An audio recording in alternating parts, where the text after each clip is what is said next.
Hey, what's going on everybody? Hope that you're doing well. If you like keyboard shortcuts and you're just looking for some more keys to press, well then this video is for you. I'm gonna go over the Elgato Stream Deck here and see if it's good for video editing. Let's get started.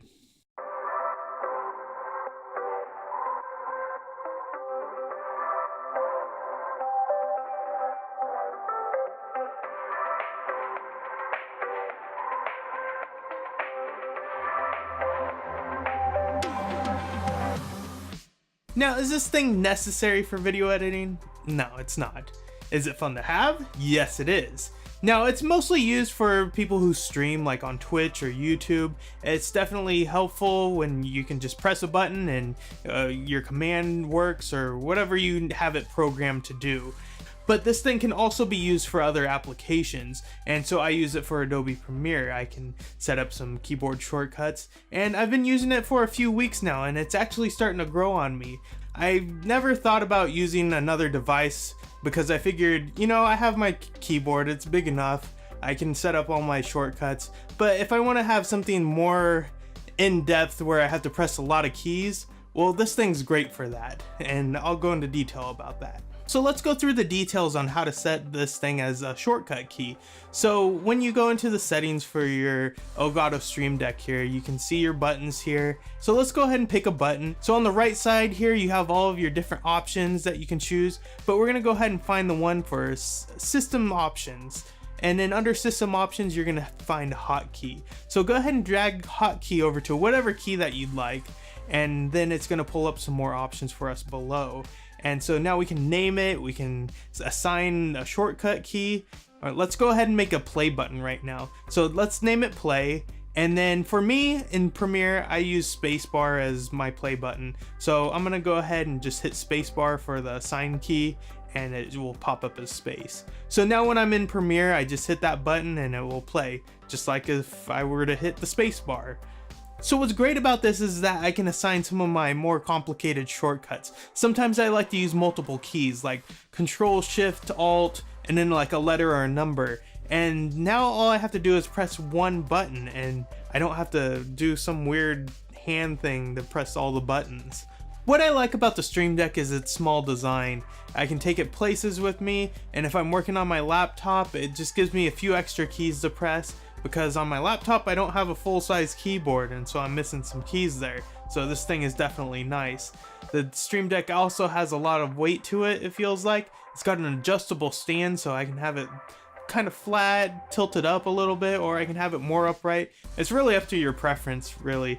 But it's actually really nice. So another feature I really like about the Stream Deck is adding profiles to it. So I can assign different programs to the profile, and I can assign it so when that program is in the foreground, the Stream Deck automatically switches to those pages.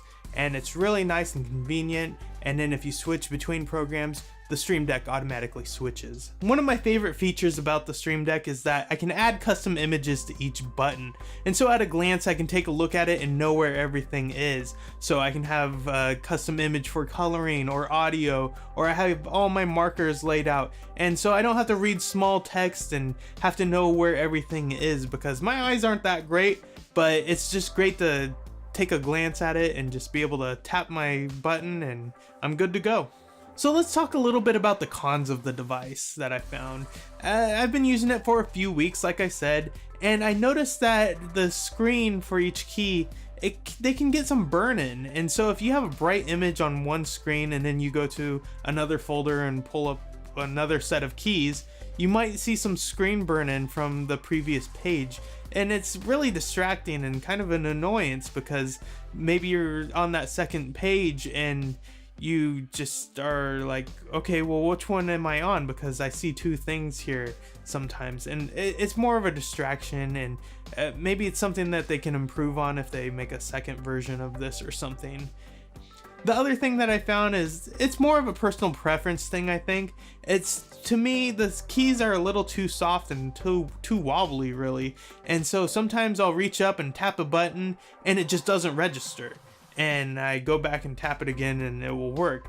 But it does that with different keys, I've noticed. But I don't want to have to worry about the key registering when I press it. So I like to just reach up, tap something, and then for it to happen and not have to worry about that. And I think I'm just hitting it weird, but it's kind of... So is the Stream Deck good for video editing? I think so.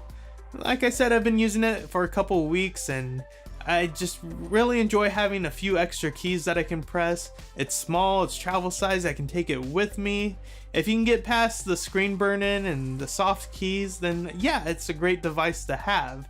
The only other limitations that I found for this don't even apply to this. It's more due to the software, Adobe Premiere.